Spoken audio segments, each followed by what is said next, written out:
Good evening, everyone. Today is the meeting of the Animal Advisory Committee. It is Wednesday, June 26th, and the time is 6:30. Have all of our members signed in? I would like to have a moment of silence for all of our first responders, followed by the Pledge of Allegiance. Would everyone please stand?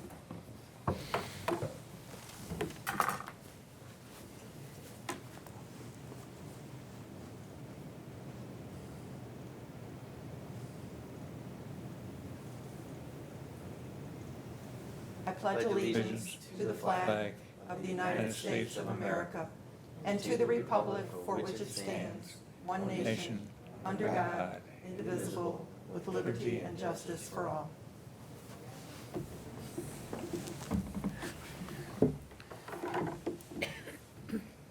Welcome, everyone. Could we have introduction of our new members? So we have Dr. Kristen Day. She's a new vet that we had hired. She can tell you a little bit more, but I can remember some things. You went to Kansas for... I did my veterinary school at Kansas State. In Kansas State, but she's originally from this area. So when we interviewed her, I believe she was in Montana by phone, but she was happy to come back. We're thrilled to have her. And we probably at the next meeting will have our fourth and final candidate, which we are hiring, and you'll get to meet her at the next. So we'll be full again, having been down to like one, and getting backlogged from 4 vets doing surgery to 1. We'll be back up to 4 very shortly. But if you want to tell them a little bit more about yourself, welcome. I'm Kristen Day. I am from Florida originally. Did my undergrad at University of Florida, vet school at Kansas State. Practiced in private practice in Utah, and then in Idaho, and then in Montana, and decided it was time to come home. Welcome back, Dr. Day, and welcome to the warmth. I'm sure that you had a lot of cold weather where you were. Yes, ma'am. Well, thank you very much. The next thing on the agenda, we would like to have an adoption of last month's agenda and approval of the minutes. We can't do that. But we can't approve. Oh, we can't approve it? So then we need to hold that for next month? Yeah. The next thing that we have on the agenda is public comment, and we don't have anyone here for public comment, so I guess we're going to skip by that. The next thing that we have on the agenda, and you need to time me, 15 minutes. I'd just like to tell you a couple of the things that I've done within the last month or so. One of the things that I've gone to is the state agency response team, and that is for large animals and for small animals in the event of disaster. One of the interesting things that I found on one of the law enforcement officers when he was putting on his presentation was the threat that Florida has for bioterrorism on dogs that are coming into our state. And this weekend, I was up in Washington, D.C., and it's also another thing that they discussed. Who would think that you would use dogs for bioterrorism? They've also said that they've found dogs that have had drugs that have been imported. Madam Chair, if I can just I'll share a little experience with you. So back in 2005, this wasn't made super obviously known by the world, but there was apparently some sort of a threat. This was around the time when all the anthrax letters were being mailed to congressional and Senate people, and we were warned as animal control that we had to carry cephalexin and various other drugs in case they decided to put anthrax on dogs and release them as strays in order to. So the bioterrorism for pets has been around for a while. They just have kept it very, very quiet. So.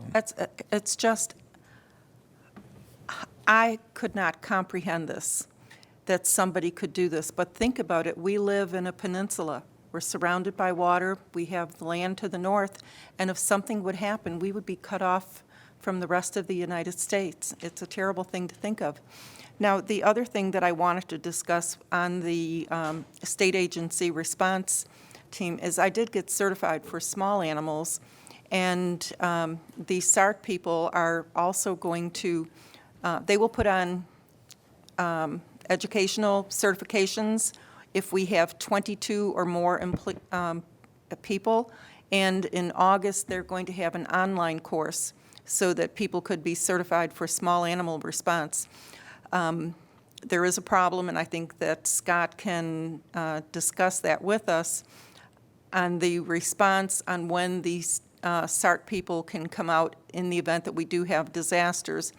And I found that there is probably a problem. We're going to have 17 shelters in the event that we have an incident. Is that correct? They've upped that to 22 now. They've upped it to 22. So how can we expect our employees at Pet Resources to be able to monitor 22 shelters? I think that with the county, it's probably an insurance issue on having volunteers. Yeah, I'm not really sure. I think that there are various layers of issues there. Obviously, they want people that are knowledgeable on the one side, and then they want some county employees, but it used to be we only had 4, and we were able to staff them entirely by staff. Now, you know, I think the thing sometimes people forget is we still will have, at that time of the year, typically 400 to 500 animals that are in our care, plus whatever else is going to come in. So I've got to staff a shelter. Rogers people have to be prepared for the post cleanup. And so we made the mistake in Irma of having them in the shelters. Well, they worked 72 straight hours with no breaks. Had we actually been hit, they would have been kind of dangerous driving around with very little sleep. So they're off the table. So now it leaves us with effectively one of our employees per pet-friendly shelter for each of 2 12-hour shifts. So basically 2 employees, but only one on it while the other one is off, which creates a big continuity issue. Plus, I believe during Irma, we had in excess of 1,500 animals being sheltered, including some that people dropped off without being able to care for them. So they thought we would be caring for them. Well, we can't turn them away at that point, but we were not prepared to be caring for people's pets. You're supposed to be bringing your own supplies, your own cage, taking care of them, cleaning up after them. They were expecting us to have vet techs and whatever, and it's not what happens. And it's why I've asked the county to reconsider the whole term pet-friendly as to more like pet accepting, because people's expectations when you say pet friendly are way too high. We want them to take their pets and go someplace else, leave the sheltering to the people who absolutely, for whatever reason, can't leave. And that's also why so many more shelters are being opened, because we also are going to take all of the first responders' pets into sheltering so that they don't feel like they're worried about their pets being at home. They can worry about helping the other citizens, but that creates, again, new layers of work. And yes, I've been vocal. I am concerned that we don't have enough staffing, but the county is working not only internally, but with like the constitutional offices, so the school board, the clerk of courts, the tax collector. I think like 80% of the Environmental Protection Commission has signed up to work in the shelters with us. So we are getting them. It's just that it's a lot of shelters. It's that, 4 to 22 is a major escalation in the matter of 2 years. What can we, as members of the AAC, take back to our commissioners so that we can help? I'm not really sure, because I think we've just hired a new emergency operations director about, what, a month, 6 weeks ago, something. It's not been very long ago, and I'd like to give him an opportunity to kind of bring his expertise in and maybe, give us some ideas of what you do when you've got that high a demand. But I think everyone needs to be conscientious of the fact that we really are going to need additional support if we were to get hit and have to open all of those shelters, because while we've got the supplies and everything, that was the easy part. That was just money and ordering and whatever. But now the staffing is a new layer. And we fortunately were able to partner with the Humane Society on certain special needs. That was facilitated by the board. So we've got a new layer there that might take some of those animals that were ending up in the pet-friendly shelters that actually needed care, and the Humane Society is going to help us with those. So we're piecing together bit by bit, but I think we need to find some pieces of how to get people, and whether that's volunteers, whether that's paid qualified people, we just are going to have to think outside the box and figure out, if we've got vet clinics that are closing down and they've got vet techs, well, maybe those vet techs could staff our shelters, and maybe we could pay. I don't know all the logistics of what resources financially and whatever are available, but I know one of the concerns is having people that are actually able to handle the work. And a lot of times untrained volunteers, their hearts are big, but they're not anticipating the reality of a MASH style shelter isn't exactly your most people-friendly environment, and it can be very, very stressful. And in some of our places, weird things happen. So in one of our shelters, we were also the morgue, the same room. So my employees were in there, and they had someone who passed away at one of the shelters, and they had him in there temporarily, and that kind of freaked the people out. But they got to do what they got to do. So. Thank you, Scott. Madam Chairman, I have a Yes. question. Do we Yes. now have a quorum? Yes, we do. Yes, sir. So shall we go back to the adoption of the agenda and approval of the minutes?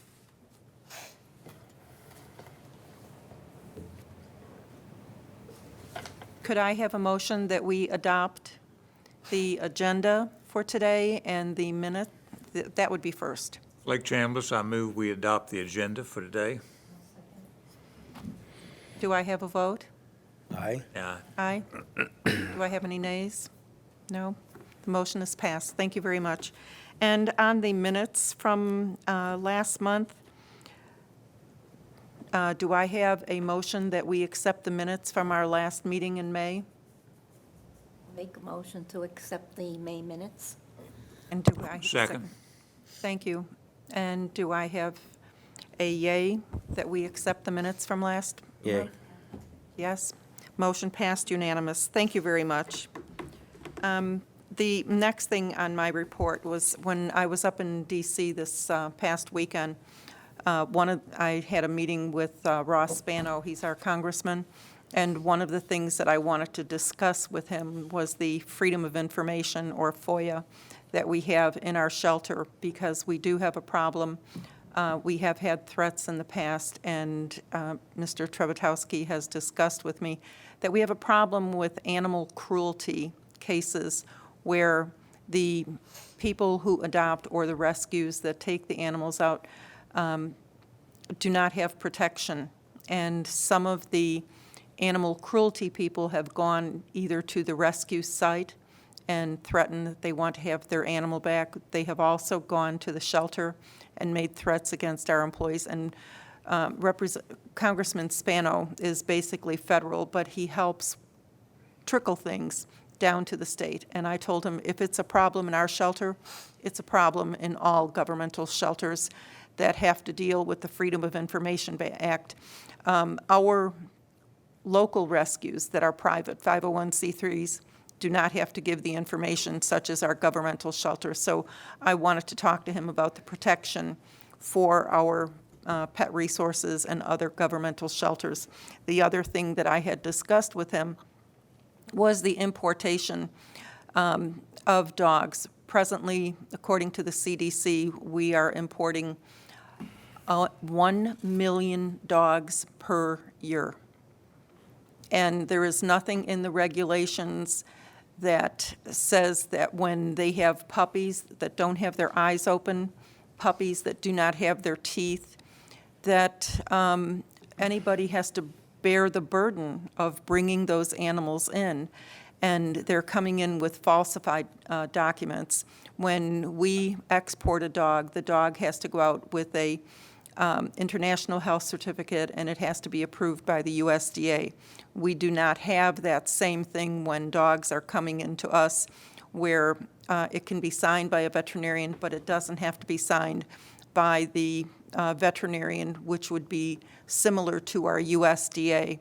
And I think that all things should be equal. And the CDC and the U.S. Customs and the USDA should not be bearing the brunt of the expense of animals that are being brought in lots of 20 to 50 with falsified documents. So I hope that we can do something towards that, and that will help our dogs that are in the shelters and stop the illegal trafficking of animals wherever they're going to be going. And the other thing that I discussed with Congressman Spano, he is very big on the fact of human trafficking, and Florida is third in the nation for human trafficking. And what they found is they have a direct correlation for porns and pedophiles to human trafficking. And I'm sure that Mr. Mills, can you attest to that in any of your history in law enforcement? Yeah, there has been correlation to that, yes. So what I told Congressman Spano is we need to have more detection dogs, dually trained dogs for the police force. The dogs can sniff out porn. And when I tell this to people, people say, how can they see it on the screen? They don't see it on the screen. These dogs are trained to detect the computer components that are immersed in a certain material so that these computer parts are not going to rust or degrade. And the dogs identified the smell, the odor of this computer part, and they can find these things in air vents, they can find them behind walls. And I am a member of the Manatee Kennel Club, and I cannot tell you how many busts they have done since they do have the dual certified dogs. And I think it's a fantastic thing that our dogs are doing. So that was one of the other things that I thought was very, very important.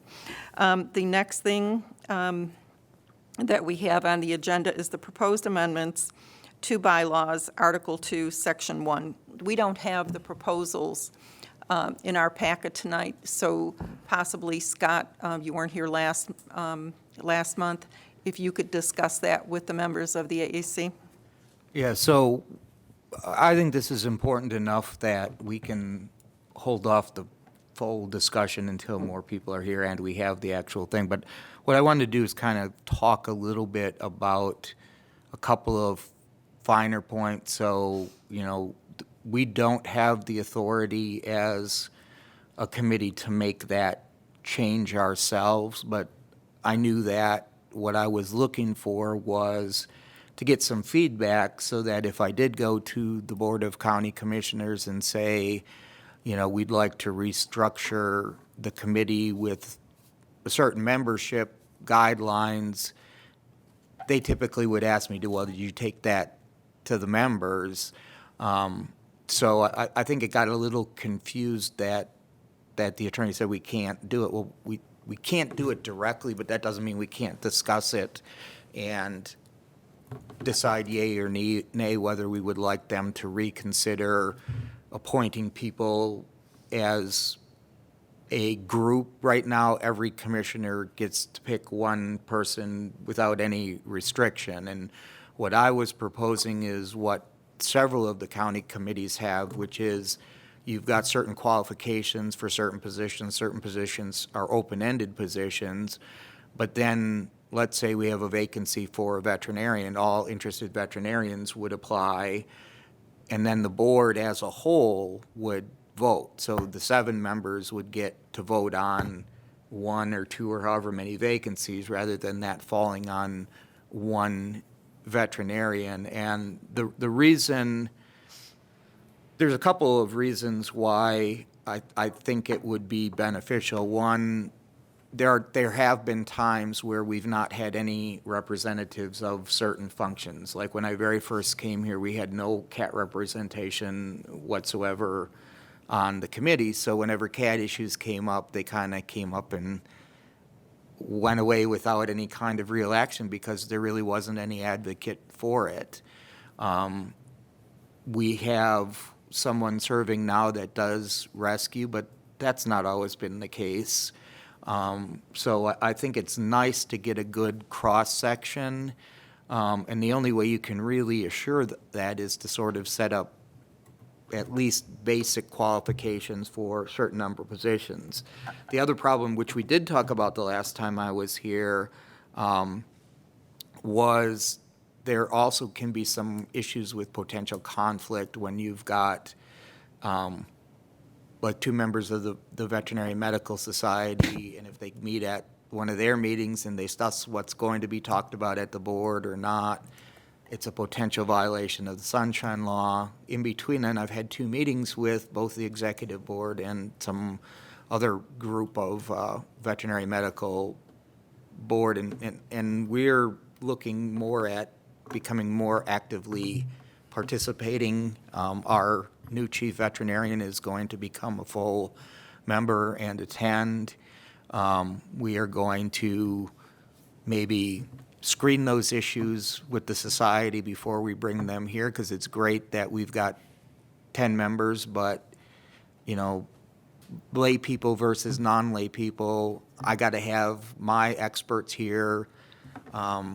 We always try to have at least one veterinarian here, but when we're starting to talk more complex things like whether we do FELV, FIV testing for the entire population or a piece of the population or whatever, there's 2 layers to that. There's a layer that's purely a medical layer, and then there's a layer that will go more into public policy, budget, and things like that. And to me, it's more appropriate that the medical get discussed by the experts and then brought back to the bigger discussion of public policy. So we're headed that way. I thought the meetings went very well. I got to meet everybody that was on the executive committee, including some people that I've never met before, some people I'm very familiar with. But I have to tell you, that meeting made me feel real good. I think we're headed in the right direction, getting the expertise when we need the expertise, rather than throwing it out and having a couple of vets and a whole bunch of non-vets try to talk about a veterinary issue, which I'm not saying that the non-vets can't be involved at part of it, but at certain parts, it really needs to be a very technical discussion. And it also needs to be a discussion of, have we done any research into studies, articles, best practices? You know, there's a whole pre-layer that I think should be done before it ever comes to this committee. And I don't think it's fair to put the veterinarians that happen to serve on this committee sometimes under the gun of, well, you're our expert. Well, you know, you're a representative, but there's a whole lot of expertise that we could pick the brains of. And one of the discussions I did have with them was talking about the voucher program back when it was first founded, and we found some of the veterinarians who were working that. I wasn't here. Most of us sitting here weren't involved in it, but we were able to find, you know, I was able to get some better history of why it was founded, how it was founded, what things were proposed that died, which were actually things that should have passed because they're things I would like to see in place now. And they were actually discussed. They just didn't make it past whatever group was there at the time. But when they were brought back up at these meetings, I was like, that's exactly what we need to do. And they're like, well, we discussed it, but it got shot down. And so, sometimes we try to engage everyone when instead we should be engaging a focus group and then engaging everybody, because I think we lose, if we're doing a dog trainer thing, we should have dog trainers here helping us discuss that. Dog breeders, whatever the issue is, and then bringing it to the committee, because otherwise most of you have experienced an issue go on for months and months and months, and it's because we have to keep sending it back to the experts in order to get the information. If we would send it to the experts first and bring it, maybe it only has to go back to them once, or maybe they come and are in the audience to help us solve the issue. So to me, I think my intention wasn't to lay out exactly how I wanted to lay out that discussion of the pros and cons of setting up a system where the board would screen the applications and then vote on it as a whole rather than, each individual person. And we've run into only one that I'm aware of, but we've run into them once in a while where two commissioners want to appoint the same person. And that's kind of awkward too, because then we get stuck sometimes in the middle of that. And it's great that both people thought they'd make a good person, but I don't want to be in the middle of that. So that was my intention, to put it out there, and I have no specific of what those would be. I just threw that list together of some ideas so that would generate the discussion. And again, I did understand that we couldn't vote that in. Without a resolution. But what I wanted to do was get that start of that conversation so that at some point we could go to the board and say, this committee has hit a point of evolution where we would like to consider a different membership structure, and here's what we would like you to consider. Because ultimately, they're going to have to make that call, and they may just say, we like it the way it is. But sometimes things just are the way they are just because they've always been the way they are. And I kind of sometimes like to poke and say, just because they've been this way doesn't mean it's the best way, and why don't we consider what alternatives are out there? Elizabeth Calleja, that makes perfect sense. Should Thank have you, been done a long Scott. time ago. Yeah. Okay, going on, number 7, the department report. So on I wasn't here, and just so everybody knows, the reason I wasn't here, I had to have 2 surgeries done in like a week apart. One was 7 hours and one was 5. I thought I could come back, but after the 7, I survived. The 5 burnt me out, and I had to take several days off to recover. My body said, I'm done. And that coincided with the time of the meeting was that second surgery. Otherwise, I would have been here. I had every intention of being here. My body said, no. So the pilot program is moving through procurement relatively slowly, way slower than we thought. So we can probably talk a little bit about this next time, because it's at least another 60 days before it hits the streets, which is also creating some issues for us, because the whole idea of this pilot was to get it done during this fiscal year so that we could determine whether it effectively could be made into a program, a different pilot. Well, now we're looking at 60 days, puts us almost at the end of this fiscal year. And so if the funding's only been approved for this fiscal year, this whole discussion may very well be a moot point, because if you're going to put it out for bid in August and your fiscal year ends in September, we may just have to scrap this and go back to the drawing board and bring it up at the next fiscal year, just because the wheels of government move very slowly. Scott, explain how you think the program would work, the screening of rescues So participating. there's a certain number, there's certain qualifications for the vendors. And so that side, we think, is easily defined. The other side is that these rescues who are going to participate in this would have to be pre-approved by us. And one of the business practices, which I really don't find was a great idea, is the vouchers that we currently have for the voucher system had multiple lines, and we're not going to do that with the pilot program. The pilot program will be, and I'm not going to use voucher because we're using that, we'll call them a coupon. Coupon's not the right term, but some sort of a qualifier, and I'm going to say coupon because we all know what a coupon is. An individual numbered coupon that's specifically been approved for a specific rescue for a specific animal. And so it's not a, here, go get your stuff done. We want to track it. We want to see who's getting them, how many are they getting, are they actually turning them in? Because that's one of the problems we have with our current vouchers is we issue 9,000 vouchers and only 6,000 of them ever get turned in. So we also want to make sure we're not getting a rescue that's hoarding vouchers or hoarding coupons, and then they're not getting the surgeries done, and others are waiting for them, but we've already issued that, and we've kind of gone back and forth. And so they have to work with us, they have to be known to us, and they would be restricted based on their history with us. So if you're new doesn't mean you can't participate, but maybe if you're new, you get a couple of vouchers or a couple of coupons until you prove that you're using them correctly, then you get a little, maybe a couple more. The rescues who've got long histories of working professionally, maybe they get 10 or 15 at a time, but we would kind of monitor that through our 3 foster rescue coordinators that we have.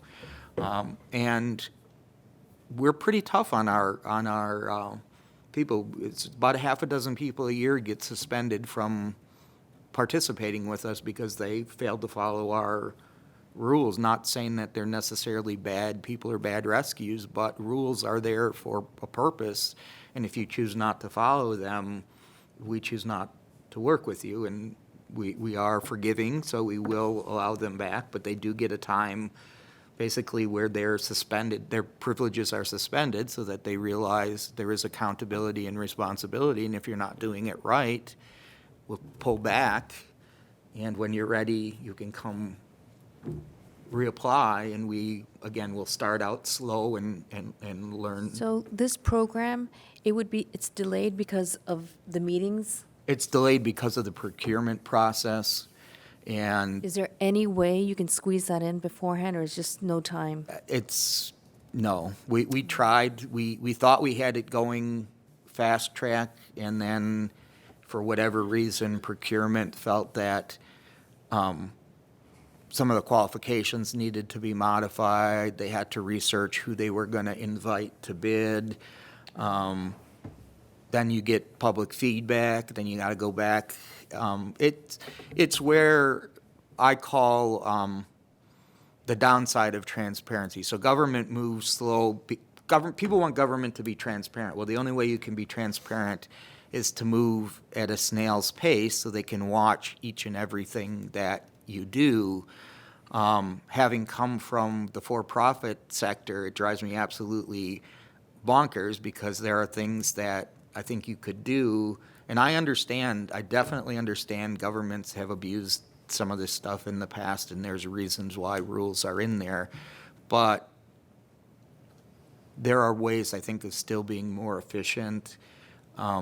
It's almost like a cost benefit. We can be 100% transparent, and it can take us 12 months to do it, or we can be 95% transparent, and it can take us 2 weeks. I think there's a cost benefit there of transparency, and if someone abuses that lack of transparency, then you hold them accountable. But it's really because of probably some things that have happened in the past that were not appropriate, and I think the concern was moving forward, we want to make sure it doesn't happen again.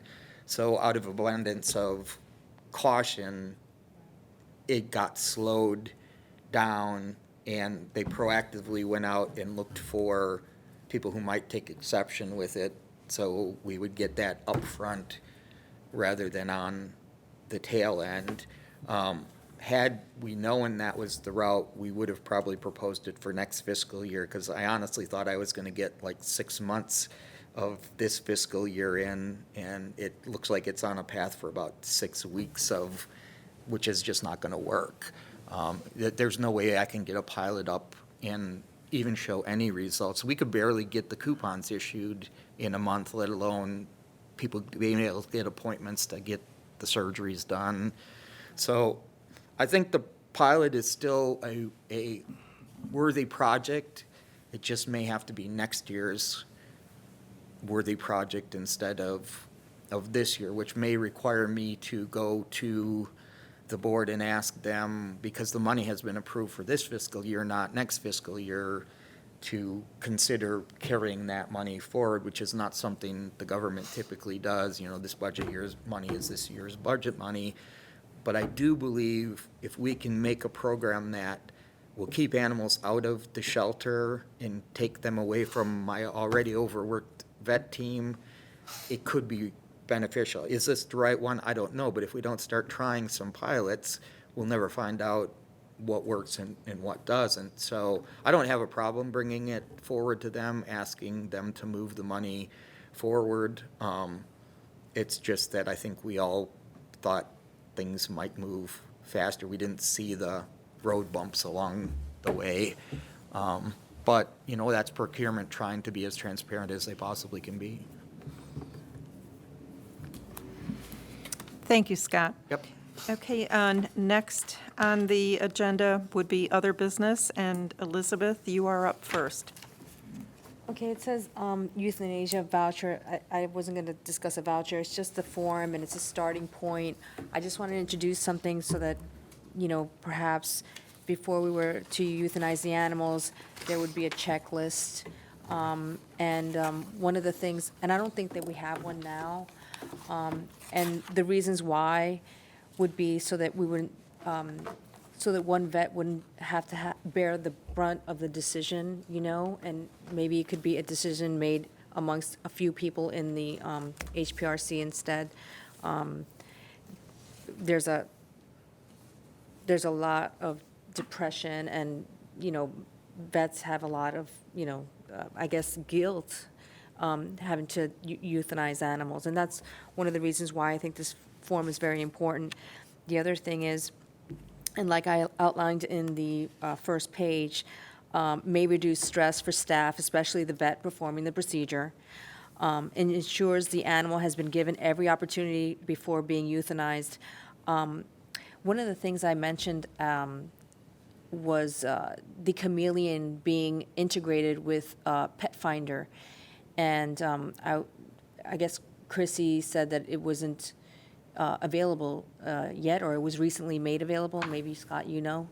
I think we did research on that, and I think what their former issues with it have been resolved, and nobody knew. So I think we're headed down that path Yeah, again. there are a couple of websites that are really good to post animals on, and there are a lot of rescues that are very particular with the animals that you can offer, such as like blind animals. They have rescues for blind animals. They have rescues for older animals, rescues for certain breeds and things like that. And I don't know if we're targeting those rescues when we go to euthanize a Labrador or something like that. Does Scott, do they do that? Yeah, we utilize probably close to 200 different rescues, including breed-specific rescues, and I was trying to find the email. I had actually emailed a gentleman in Austin who was using some of what you had,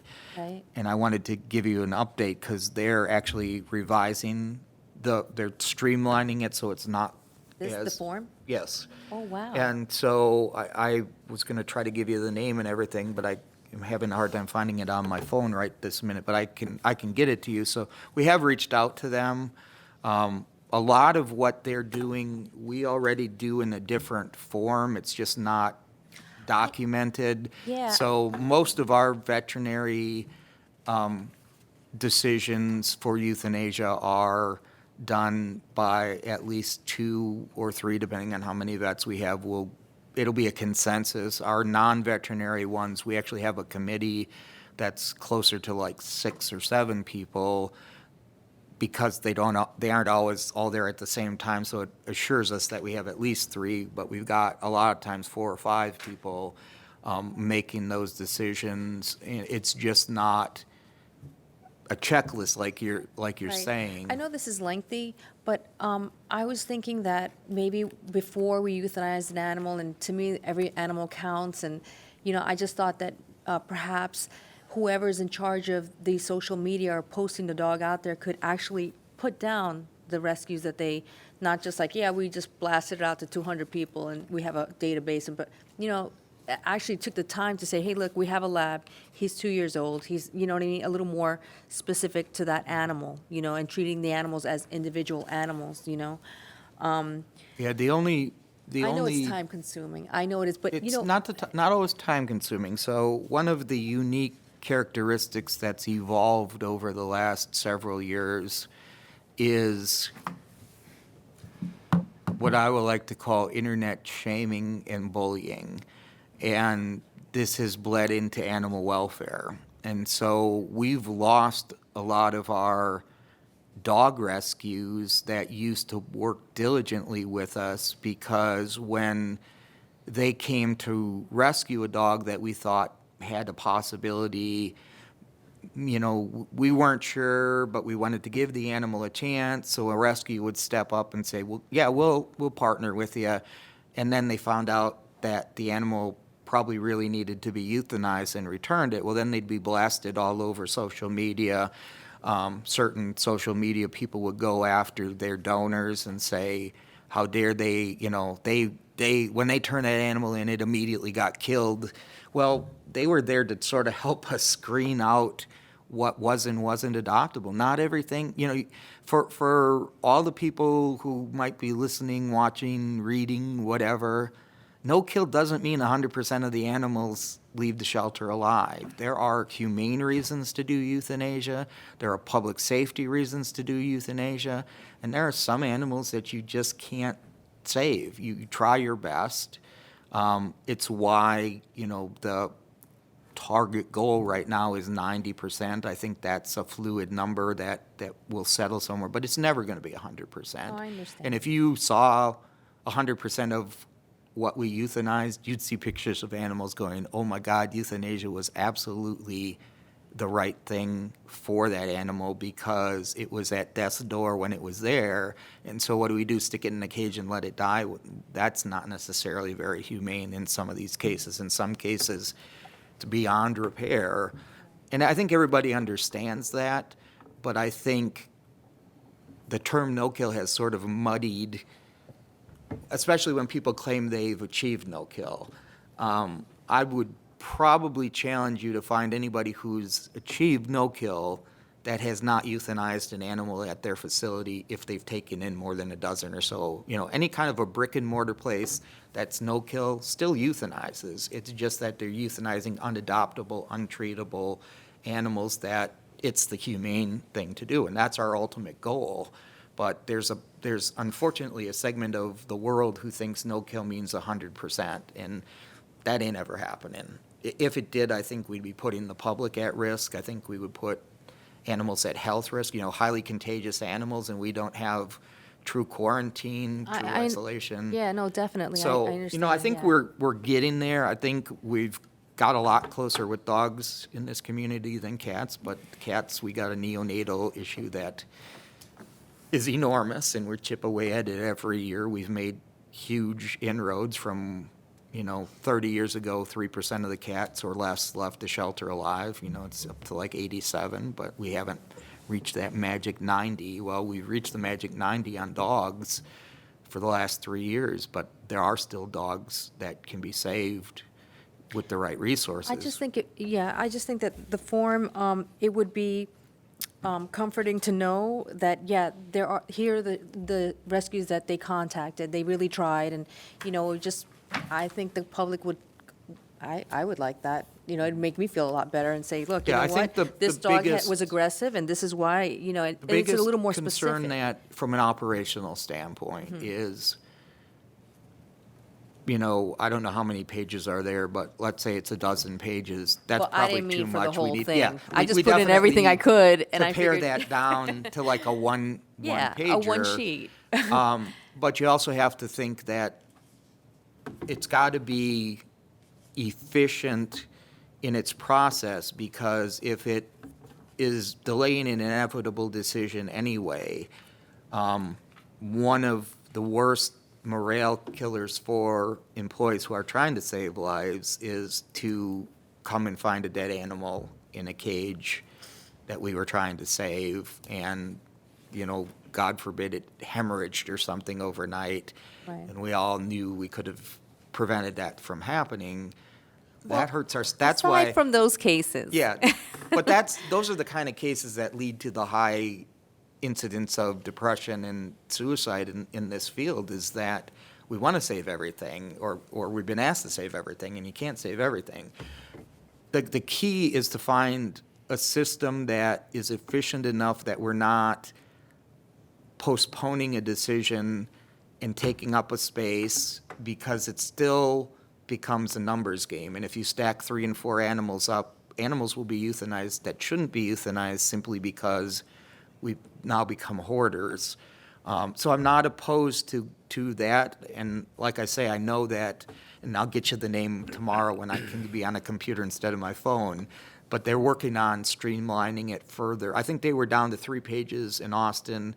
They're trying to get to that magic, like, 1 page, because we're still euthanizing close to 2,000 animals a year. So that's, 2,000 pages at 1 page, 6,000 pages at 3 Well, pages. It would be, everyone from their department would be, it would hold people accountable at least, and say, you know what, the person who was supposed to call this rescue, she actually called the 3 rescues that she needed to call or whatever, instead of saying, yeah, I did a blast, and you know what, I do 30 dogs a week, I can't, just to avoid those kinds of situations. Yeah.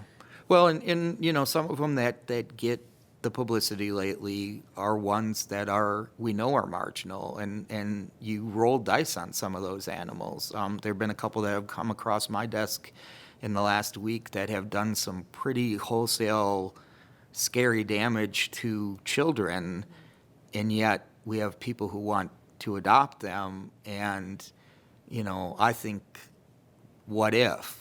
What if the next time it doesn't bite the kid in the face, but gets them in the throat and they're dead? Yeah, it's not a good All of us will feel bad that we let that dog leave the shelter. So, I think we always are looking to improve the process, and we definitely will consider. Hopefully, we can pick the brain of the people who've been using them, and that's why I opened that dialogue when you presented it to me, several months ago. And then I asked them how they were doing, and they said, we're actually reviewing it right now to streamline it, so. One of the reasons why I did present it is because I adopted a dog from the HPRC a long time ago, and I was supposed to foster it, but it was a failed foster, as you call them, right? So, and she had a bite history, and I didn't read the form right. I didn't know she had a bite history. I just adopted her, and then later on I found out, and I was like, oh my God, But she's the sweetest thing. She never bit anybody, and I'm like, wow, well, how many dogs does this happen to? Maybe she was like they didn't read her right, or, it was a mistake. And I would just hate to see other animals not have the opportunity to, at least go through a checklist of things. And Yeah, well, I would say we're not terribly far from a checklist, because we do a lot of this stuff. It's just that we don't have it in a checklist format. So I don't know that this is totally foreign from what we're doing. It just would be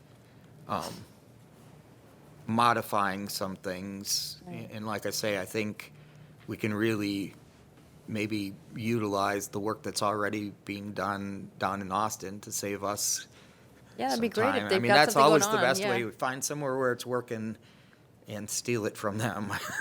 I'm all for it. Yeah. That's all I have to say. Okay, the next thing is follow up on any old business. Gigi? Approval of the calendar? The approval of the calendar. The only thing that I have a question on the calendar is if we're not going to have a meeting in November and December, what is that going to do to our nominating committee? Because normally it's in November or, We can have the committee on the 23rd of October, all right, then and I, then we'll reconvene in January. okay. Can we have a motion to adopt the rest of the meeting calendar for 2019, or does anyone have any discussion?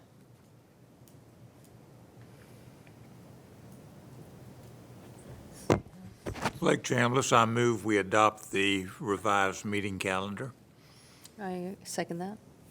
Thank you. Do I have a vote of yeas? Yay. Do I have any nays? No nays, but Joanne O'Brien, I had a question. If an issue comes up, would we be able to call a special meeting of this Yes. board? Yes, ma'am. Judy Seltrick. Yes, ma'am. That is in the bylaws, in the bylaws. revised bylaws, that if an issue comes up, then we can hold a meeting, and we just have to comply with a 30-day notice. Is this correct, Gigi? It could actually be less than 30 days if it's considered an emergency. It can be as short as 7, but we like to give 30 days if at all possible. And the route you would go would be to contact Gigi as our liaison and, bring to our attention what you think is, because we've got sunshine issues, and that's why we have a liaison, to make sure that we're not violating that part of the sunshine, but walking carefully, Gigi can get those meetings set up. Yeah, I just wanted to be clear on that. Thank you. Yes. So anytime you have a question, we just contact our Miss Gigi. Okay, next on the agenda, do we have any, Go ahead, topics. thank you. Do we have any topics for our meeting next month? Nope. Is it going to be next month? Yes, it is going to be next month. Yep, July. Does anyone have any topics that they would like to discuss for next month? I do.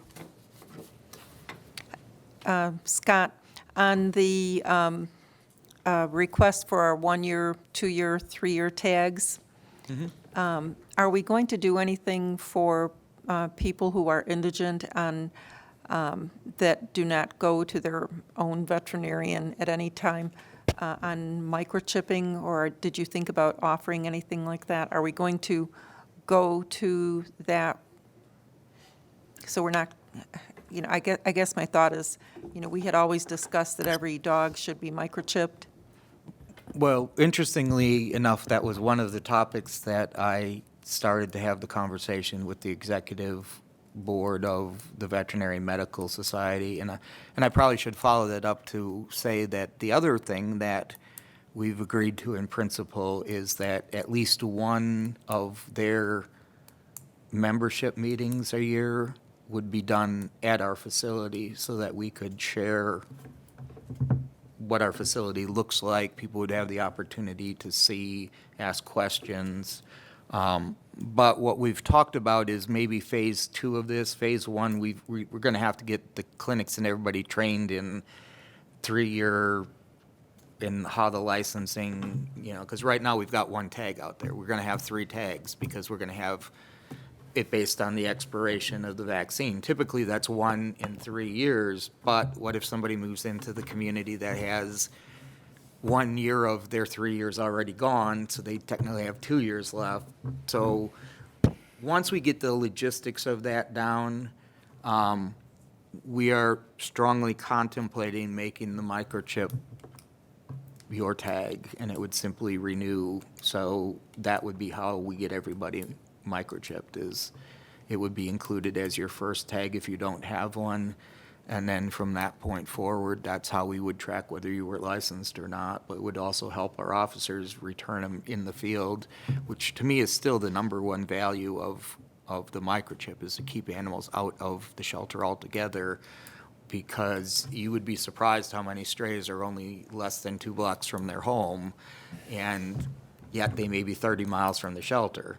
So we're going to haul them 30 miles back to the shelter and ask the owner to come 30 miles back to the shelter to claim them, when maybe right around the corner we could knock on the door and say, hey, did you realize while you were getting ready to go to work, your dog slipped out the back door and the fence was open, and here they are, and just make sure it doesn't happen again. You know, I think the era of how many animals we capture being our success rate is long since gone. So finding ways to get animals back to good owners is the key. And I think for us, microchips have become virtually at zero expense. You know, we're getting ours for less than $3 a piece. And, you know, the metal tags have a certain cost. So when you figure things out in the long haul, a microchip over the life of an animal is probably cheaper than buying tags every year for the dog. And I personally, but I'll say the royal we, since I'm in charge of our department, still would encourage people to have tags, because having their name and phone number or some way to contact is still a huge way that pets get home, and a lot of them that we don't even know, because Joe on the street picks up a stray and it's got a tag that says, call me if I'm lost. A lot of animals get back home before we even know they're strays. And so I don't want to discourage people from doing that, but the advantage of the microchip is it's permanent, and if it doesn't have a tag on, or the tag gets snagged on something, microchips have a lot of value from an animal control agency standpoint of saving lives a lot more than they're given credit for. Thank you, Scott. I have one other comment. It's on numbers. On some of the dollar amounts, we give a discount for the second year, but not for the third year. Perhaps that could be rolled over on some of the rates that I've seen, because people might just get a 2-year if they're going to save $5 on a 2-year, and then if they don't save anything additional on the third year. Did you see some of that? I'll look at that again and see where that is. I thought we did have a discount, but I'll go back and double check that. Okay, thank you. Yep. Judy, Law and Savannah, I have a question. Since Scott already answered about microchips and rabies for next topic, is that now not going to happen? Oh, for next? Well, because you requested him to talk about that for next meeting, but he actually discussed it this meeting just now. I can do it either way. I mean, They want it I just again? wanted to update you that we did have that initial conversation, something I didn't touch on at the time. Maybe we could go over on the fees Sure. again for next. Yeah, it'd be quick for me to go research that. Just a and come quick back with review. you. Dynamite. Do I have a motion to adjourn? Or does anyone have any other topics they would like to discuss? I with us? just want to take a second to recognize one of the members for work that they're doing sort of outside this group, and that's Elizabeth. She's been working on studying spay-neuter for me, and I haven't read through it all yet because it's like this thick, but she's been looking at whether we do clinics, whether we do vouchers, whether we contract, all kinds of different ways to get sterilization to the people who want it. And she's done a lot of work, because literally the binder is about that big. And it's good information. It's stuff that we would always love to do, but you don't always have the time to commit to it. I think she will admit when she started it, she didn't realize how much work it was. But, she's been doing a good job, and I think it will benefit us in the long run as we go back to revisit how do we reach those people who want to get their animals sterilized. Let's stop talking about mandating it. Let's talk about how do we get services to people who actually want them.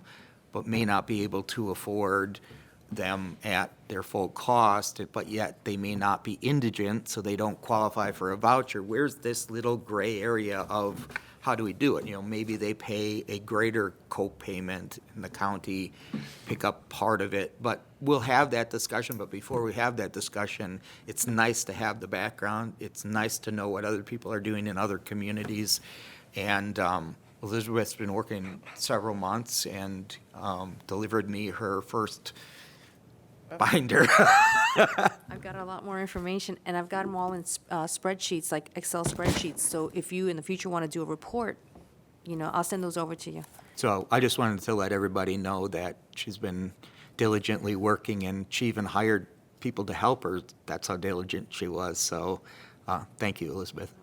You're welcome. Thank you very much, Elizabeth. Do we have any further discussions?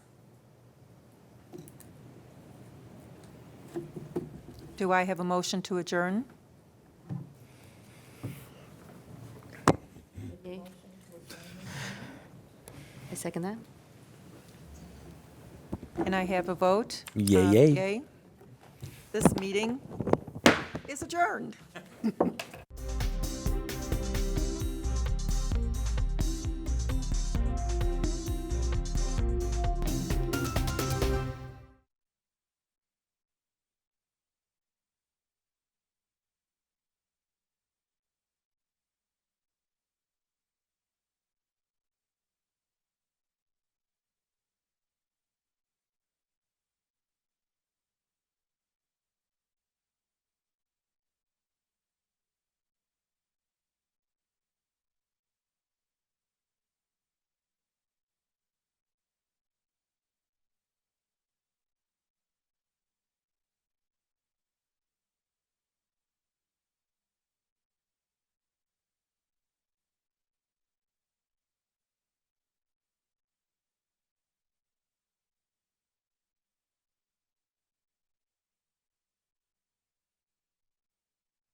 Good afternoon. Let's call this regular board meeting of the Children's Board of Hillsborough County to order. It is May 23rd, 2019. Where has the school year gone? I still live my life in school years. So, from my school to the kids' school, it never stopped. So I'm looking forward to summer break. And I will kick it off with a safety moment, as I am inclined to do. And this one's pretty creative. It's the most creative one I've heard between the last time we met and now.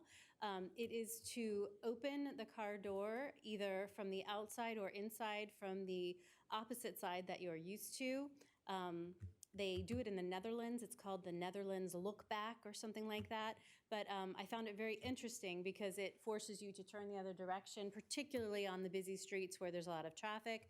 Also, even in the interior, if you have your other hand open the door, you'll look back and be more aware of your surroundings. So give it a try. I've done it the past few days. It's fun. It's sort of exercise. I don't know. Everything counts for exercise for me. So just a thought to try to the extent it helps.